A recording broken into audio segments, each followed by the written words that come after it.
today we have a very, very holy, holy show with a very holy, holy man. Wow, I've got a hole in my jeans, but I don't, that's about it. Today we're going to talk about a woman that walked the grounds of Santa Fe, New Mexico in the 1800s and Trinidad, Colorado. Sister Bandana, who is now going through the sainthood process. I first heard about her in 1966 when I was a kid watching Matt Dillon and all the cowboy shows, and there was Death Valley Days, and they had a show called Fastest Nun in the West, and I stuck that back in some part of my brain to keep up with it. And then years later, all of a sudden here comes this woman that has been nominated for sainthood, and I interviewed Alan Sanchez from St. Joe's down in Albuquerque. Okay, now Peso, she's come back in publicity again. And you did the investigation on her. I didn't know that until just not too long ago. Because of your background in private investigation, criminality, and all that other thing, how did you get nominated to be an investigator into a woman that lived in the 1800s? Well, it was a very exciting investigation, to say the least. I could live 10 lifetimes and still not have any kind of case come across my desk that would be this type and that would be so intriguing. So I got the petitioner, Alan Sanchez, who knows more than anybody else that I know of about Sister Bandana Sigali. He's just a wealth of information, and they're so close, believe it or not. They're so very close, even though she's been gone for quite a while. She died in 1941. Yes, and he has a wealth of information about her. But anyway, he was the petitioner, and he asked me if I would do some investigation on behalf of this whole process of canonization. And so, as it turns out, in 10 years ago, actually, I think it was August of 2015. That I was appointed by then Archbishop Michael Sheehan to what they called the Historical Commission. Okay, and that was part of the diocesan phase during this whole process that they have. And it's an absolute beautiful process. My job was to go out to the world and find out all you can about Sister Bandana's historical virtues. Okay? Now, I had to go back 141 years, 140 to 1875. Okay? Now, to kind of put the story in perspective, okay? Sister Bandana, as you well know, was a sister from Cincinnati, Ohio. The Sisters of Charity. The Sisters of Charity, and she was assigned. She had another sister. Her sister, Justine. Her sister was also a nun in the same in Cincinnati, Ohio, as well. Well, Sister Bandana was assigned to go to Trinidad. So the story goes that she was looking Trinidad. She thought she was going to an island. Okay. And as it turns out, she was obviously coming to Trinidad, Colorado. And this was back in 1874, 1875, okay. Right in the middle of what has been dubbed the Great Southwest, okay, the Great Southwest, and all that comes with it. At that time, we'd just finished the Civil War, and people were scattering. Very little place to, or very little way to make a living. And a lot of these guys came to the Southwest. And the Southwest was basically wild. There was no law. And what little law there was, it was held by those that had the fastest gun, the most horses, and it was really lawless. Okay, very, very lawless. So she was coming here on a train, mind you. I think she was 21 years old, 22. Just as cute as a button. She was probably, I don't know, maybe 5 foot, barely, nothing, barely, and maybe weighed 90 pounds, I guess, soaking wet, But she was a spark plug. Oh my God, full of energy and stuff. And you just look at her career and what she did through life. It was never stopped. Never stopped. It was always on the go. So anyway, she gets on a train. The train takes her to outside of Trinidad, because that's as far as the train went at that point. That train eventually got into Santa Fe.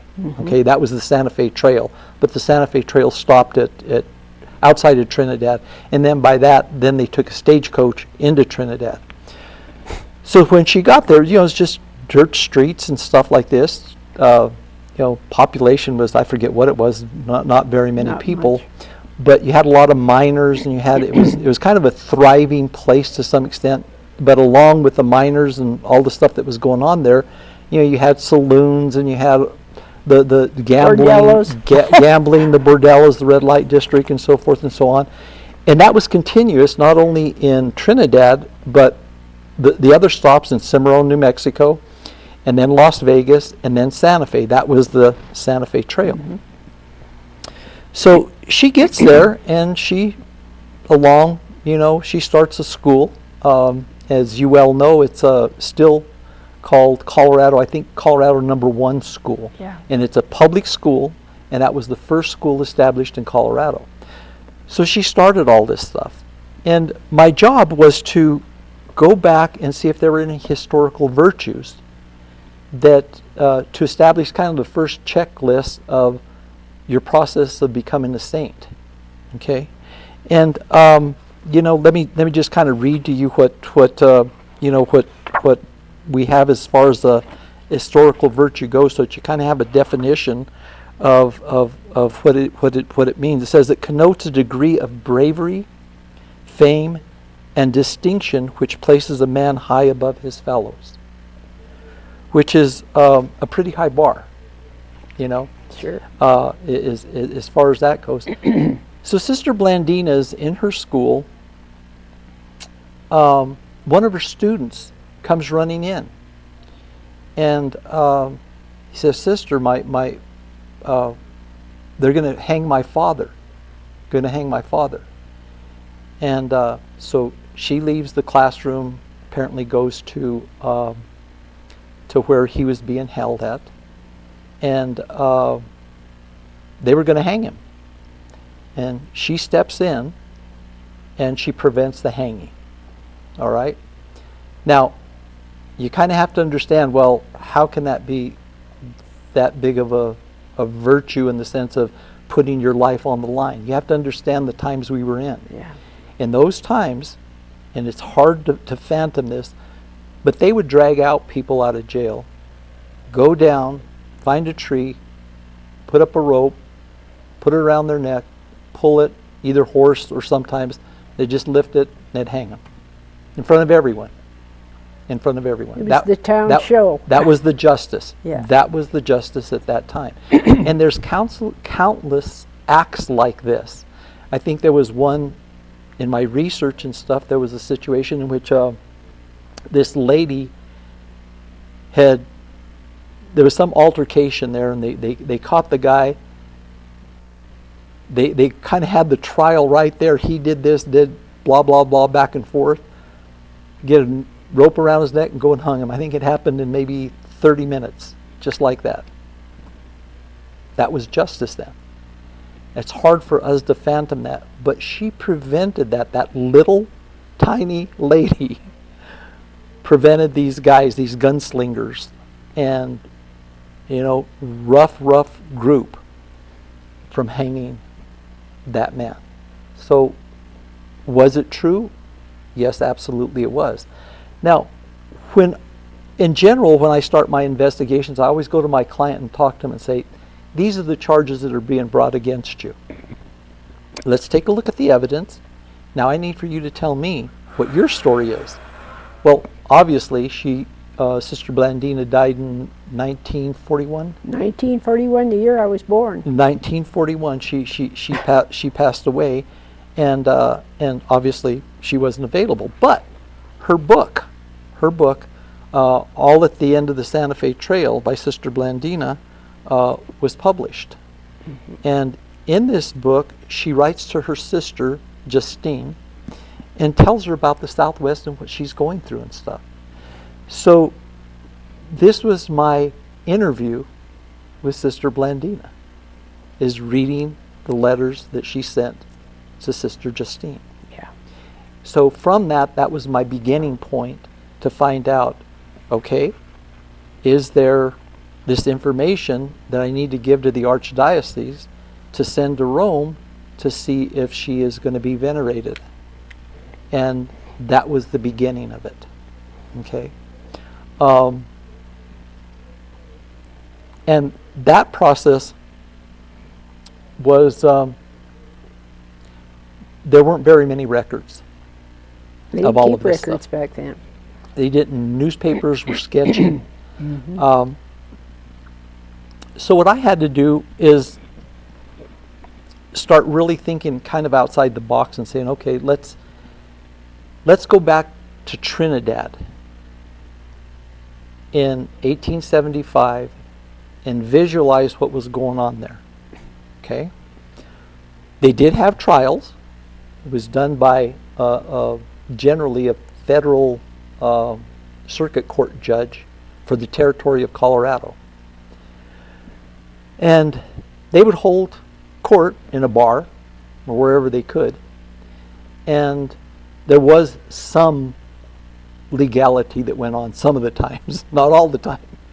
And I figured, well, maybe this happened, but I couldn't find it anywhere. So I said, let's go to the Denver National Archives, and maybe they have it there. So I went there and spent, I forget how long, and they do have these huge, beautiful books that are all in cursive, just beautiful writing and stuff. Couldn't find anything about a trial. Couldn't find anything, because we did know Sister Bandana never gave last names. She just said John or something like that, and I had no clue of who this was. I just had a John and my father and that sort of stuff. So what I found out was that during that period of time that she was writing to her sister and telling her about this whole scenario, I found out that there was a trial. And it was at almost the same time that she was talking to her sister about. The dates are off. We can see the dates are off, but within a few months or so. And as it turns out, a guy by the name of Morris James killed a young man by the name of Miles Brennan. Okay? And that's what his son, meaning Morris James, Sister Bandana's pupil, was also named John. And then that's when I started again to piece things together. Now I had names. Never had Morris James or anything like that. So once I was able to figure that out, then I started thinking, well, maybe there's a trial transcript somewhere. And as it turns out, there wasn't any documentation. I just found news articles that yes, there was a judge by the name of let me get his name. The territorial judge was known in the community, and I was able to get Moses Hallett. What's her last name? Moses Hallett, Hallet. He was the chief U.S. territorial judge for the District Court of the Territory of Colorado from 1866 to 1877. So with that, I said, well, there's got to be some documentation about this. Of course, the courthouse didn't have anything. I mean, they lost documents, and the jail wasn't there at that time. I mean, think of it, back 140 some years, a lot of that stuff is gone. I was lucky to find some newspaper articles about it, but it led me to Denver, to the National Archives there, and they did keep court records and stuff, but that one book wasn't there, and I was really disappointed in that. So I come back and I start thinking again, okay, so this guy, he was sentenced, and I was able to find out that he was sentenced to 10 years in the territorial prison. Mm-hmm. So I said, well, okay, let's go to Canyon City, Colorado, where the territorial prison was. Yeah. Sure enough, I found that book. It was supposed to be in the Denver archives, and there it just laid it all out. And I was able to get different names and stuff, and that's how I found out that what Sister Blandina was talking about in her book, that she went and basically saved this man from a hanging, was in fact true. Yeah. So that's how it was substantiated as far as that historic virtue goes. Yeah. Now you after you got all your evidence and everything, you worked with the Archbishop here in Santa Fe, Yes. I'm sure. Well, both are probably Sheehan and Sanchez. No, not Sanchez. It was just Sheehan. Okay, just Sheehan. Uh-huh. Okay. And when did it actually? When did somebody actually say we're going to go forward with her? Well, that was the beginning of it. And the process is, Oh. The process is really, really great, because my job was to go out and find out anything and everything I could about Sister Blandina. And I always say, you go out and get the good, the bad, and the ugly. You know, just get it all. We want to know everything, everything. So I started looking at everything, trying to find out what I could and stuff. And then once you get that information, then I don't make the presentation, but the postulator and other people in the Archdiocese make that presentation to the Vatican. And my understanding is the way it works, and I've got something here, let me just kind of read it here. So the cause for canonization of Sister Blandina opened in 2014, as I mentioned before. So we gather all that information after 10 years. It's delivered to the Vatican, and the Vatican has what they call the Vatican historians. They take a look at all that with a fine-tooth comb, and they may ask for more stuff or different stuff that they're looking through. Once they make that determination, then it goes to see if the cause meets their criteria. And in Sister Blandina's case, it did. We just got information that it did. Okay.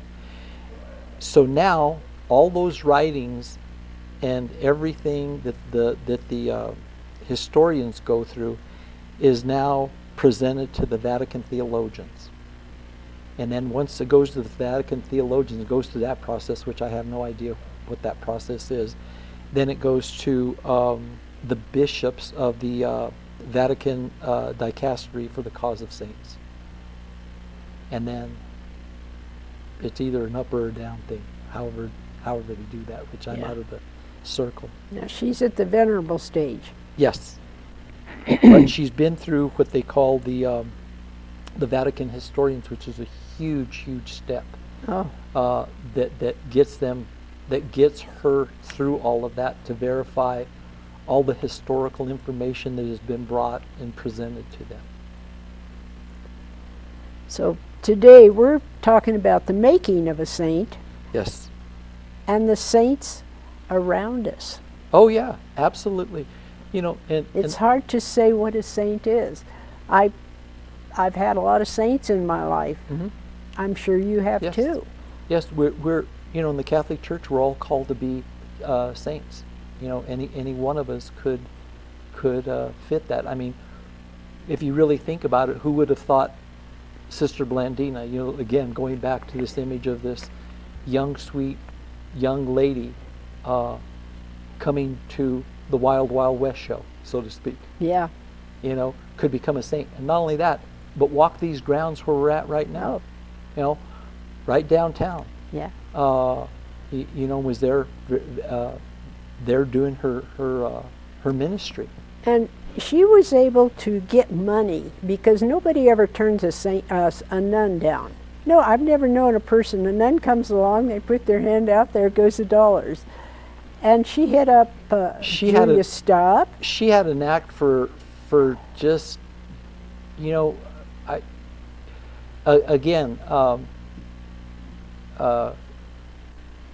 you know, she just had this knack of getting people to help her and to do things and stuff. And she did a lot of stuff. You know, she did stuff with Governor Wallace, I guess. Yes. The Archbishop. Yeah, I mean, just to build a school in Trinidad, which you're yeah. familiar with. Mm-hmm. So she just had an act of doing that stuff.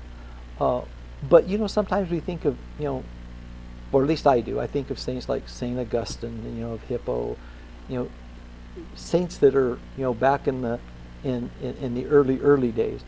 But somebody who is so close to us, you know, 141 years, you know, 1875. That wasn't that long. No. My great-great-grandfather lived in the same areas that she did, and he probably knew her. You know, my grandparents probably did, just like probably your where you come from and stuff knew. The other saint up there, and this is an interesting story in my own family. Mother Cabrini stayed at my grandmother's house.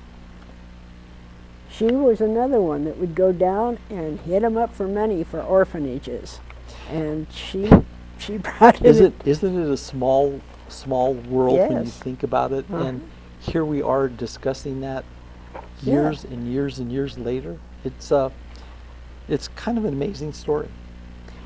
Now, I went to the J. Chimino, who is probably one of the wealthiest men in Colorado, pushed a memorial for Sister Blandina in Trinidad, Colorado. And I was invited to go to that ceremony, and you were there, and I didn't see you. Yes. I don't know how I was sitting right behind the governor. Yeah. And there was a huge crowd of people, and it's a beautiful memorial. It's gorgeous. It's gorgeous. And they did real justice to memorializing her in that beautiful garden.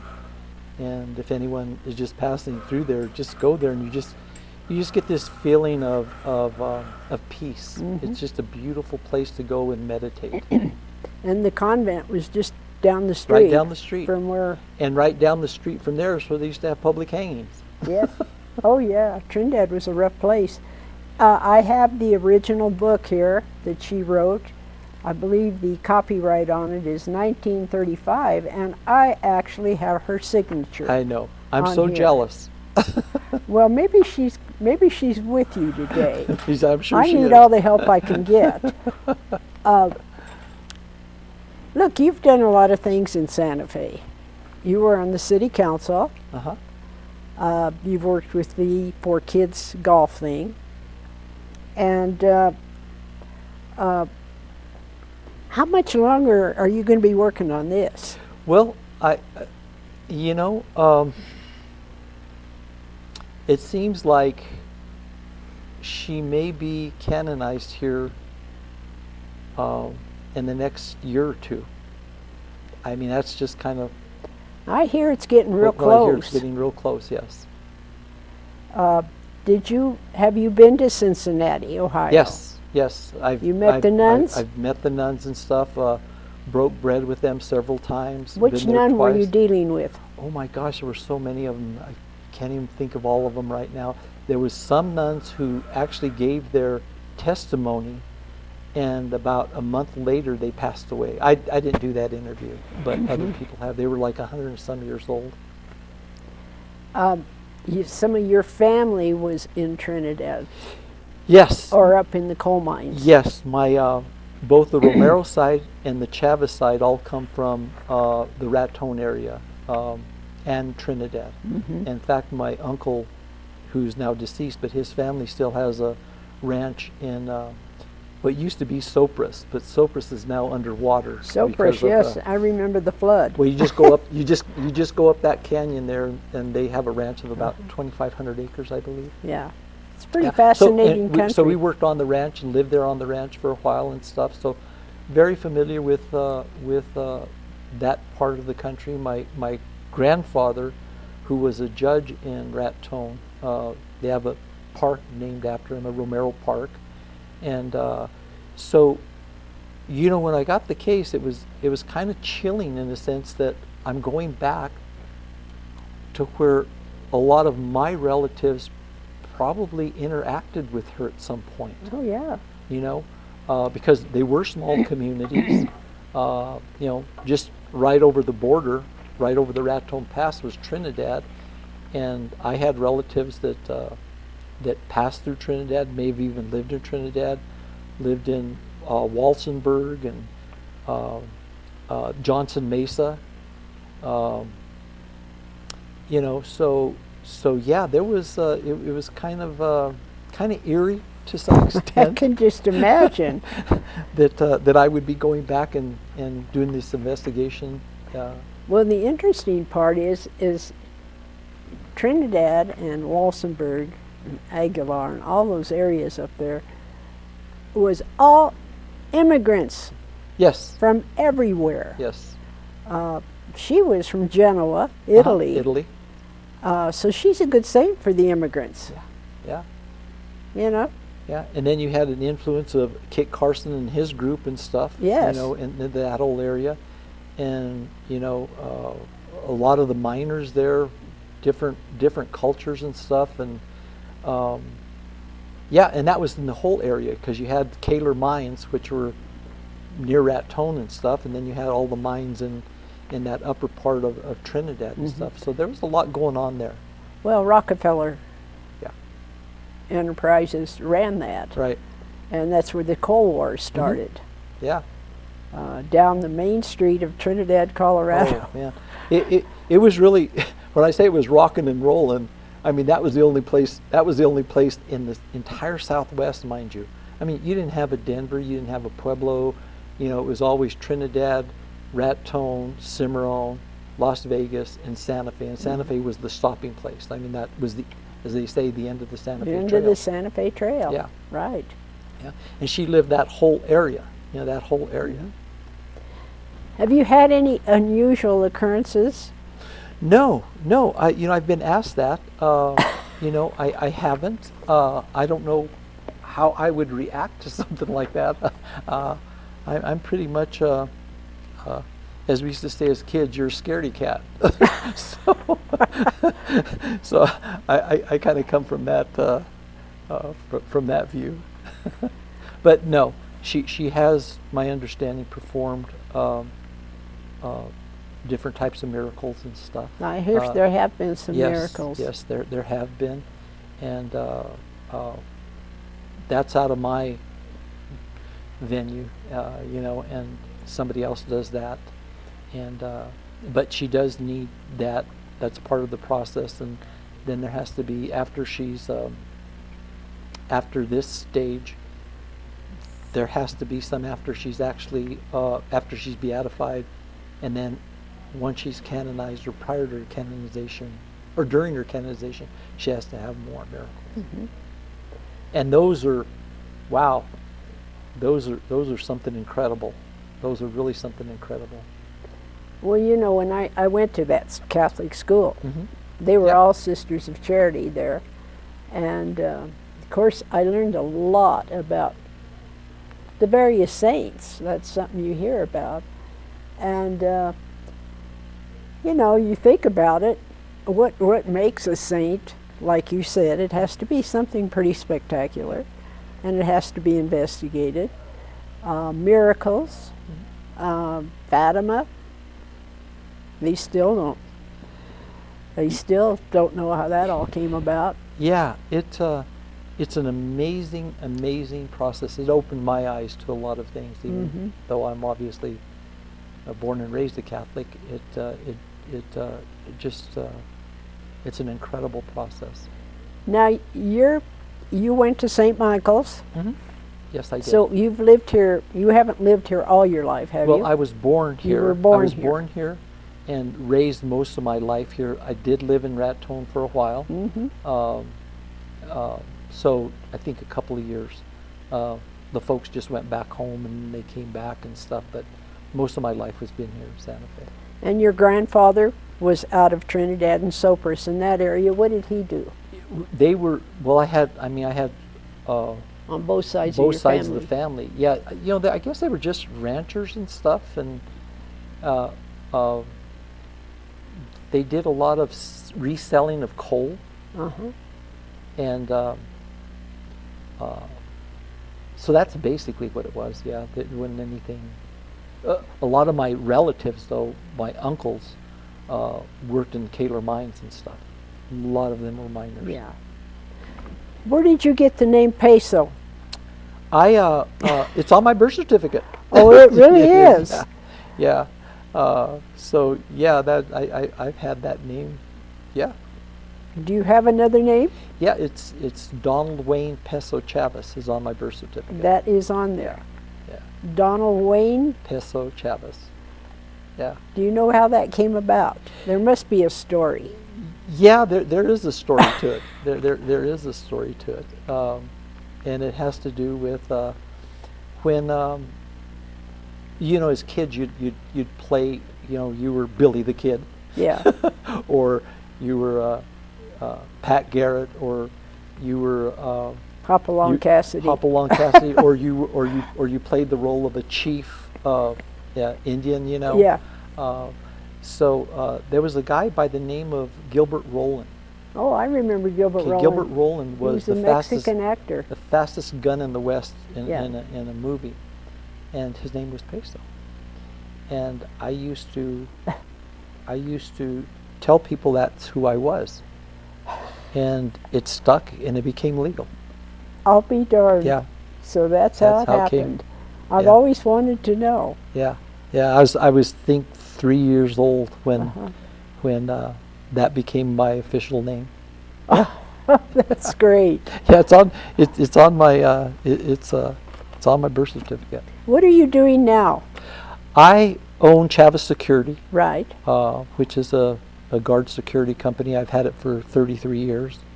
I've still an investigator, but I really don't take on any more cases because I wanted this to be, I go out with a bang, so to speak. I mean, I could never even phantom or dream that I would get a case like this. And to me, it's some of the most memorable and most beautiful things I've ever done as far as investigation goes. Have you had any calls from the main news media, CBS, Oh yeah, ABC? yeah, we did. They, in fact, I think it was. Let me get the. I've had those things in my career. With we did a big case in Albuquerque. Can't even. It was 20 minutes or 60 minutes or whatever, years and years ago, that we did that. It was a murder case and stuff, and they came to interview us and stuff like that. I've had a lot of cases in that. Criminal cases. Criminal cases, yes. Let me see if I can find it. There's a lot of cases that have not been solved in Santa Fe. Yeah. What the heck is this? Anyway, there was a CBS that I don't know if they got a Pulitzer prize on that, or can't find it. Oh yeah, It was in 2023, a CBS produced an Emmy Award-winning documentary called Sister Blandina, a Saint for Cincinnati for the Ohio stations. Ah. So they won an award there. So the crew came down here, and I was interviewed in that, but I also took them out there and showed them the places. So that they could get a view, an understanding of what it was like in those days and what she went through. And so we followed the Santa Fe Trail all the way, took them to Cimarron, took them to Miami. Yes. Because Miami was the area that was kind of really the Santa Fe Trail. They didn't go through Springer. I think they probably went through Springer later. Later, yeah. Later and through Maxwell, because they cut it off and had a quicker way to get there, but that was the old way. That's right. So Miami, and then they kind of followed the Sangre de Cristos till they got into Las Vegas. And then Las Vegas, they came the Santa Fe Trail, and I think the Santa Fe Trail even probably went through Glorieta and went over Glorieta. I think it did. Yeah. If you go, well, in the Cimarron area especially, I flew over one time on the state plane, and I could see the ruts. Yeah. If you know what you're looking for, you can see it. Yeah, if you know what you're if looking for, you can see the ruts of the wagons. Yeah. That was rough country. Yeah, it absolutely. So, excuse me. So anyway, I brought these folks, took them the day, and and they won their award in whatever they do. Mm-hmm. So yeah, I was interviewed in that one and several other places. I think when it happens, I'm not going to say if, I'm going to say when it happens, because I think it is going to happen. It'll make news, especially right now with the problem that they're having in this country with people and immigrants. That will make a big plus. Yeah, and the other thing that has really piqued people's interest, regardless of all the things that she's done, is that she befriended Billy the Kid. Now, I was going to ask you about that. Yeah. Do you believe that was true? Absolutely. Absolutely. And that's, the Vatican asked me to research that as well. And Billy the Kid, I forget, I wish I could remember, but there's something about that he's probably been written more about than any other character in the history of the United States, which is like, because he had comic books, he had everything. Everything there is, and everybody had an opinion of and what. But the thing is that nobody really knows exactly where he was, what he was doing, and so forth. We know he was in jail here. There's three things that Sister Blandina came across with him. One was in Trinidad, okay, where one of his buddies was nurtured by Sister Blandina. He was shot, okay. He was shot by a guy named Happy Jack. And I think it was Brennan, I forget the name. He was shot, it was Billy the Kid's pal. And she kind of nurtured him, and Billy the Kid was really ticked off because 4 of the physicians there wanted nothing to do with that guy and didn't help him, and he was coming to do some justice on that. And Sister Blandina said, would you please not do this and whatever. So she met him there for the first time. Then some time passed later, and she met him on the Santa Fe Trail, when he stopped a stagecoach, not a stagecoach, a carriage that she was in. And guess who it was? It was, the Stab House at, okay, the people that own that. Abraham? The Abraham, she was escorting her to Trinidad, I guess, to catch the train to take her back to be treated because she was sick. She was very sick. In Europe. Yes. In Europe. That was the second time, okay? Then the third time was here in Santa Fe. So Sister Blandina was going to visit someone at the jail, and lo and behold, that's when Billy the Kid was here. Now, people have said, well, is that really true or isn't it true? Well, we established that while Sister Blandina was here in Santa Fe, because she was transferred from Trinidad to Santa Fe, and she started the schools and all the other stuff that she was doing here. All that stuff was going on. She was also visiting the jail. And lo and behold, Billy the Kid was there.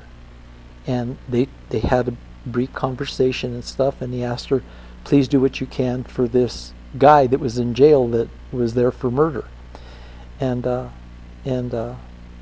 killed a guy out in Cerrillos. And so they had that third interaction there. And that's pretty well documented, the whole time factor and stuff like that. So yeah, she I definitely believe that she knew Billy the Kid, and that her statements are exactly how she said.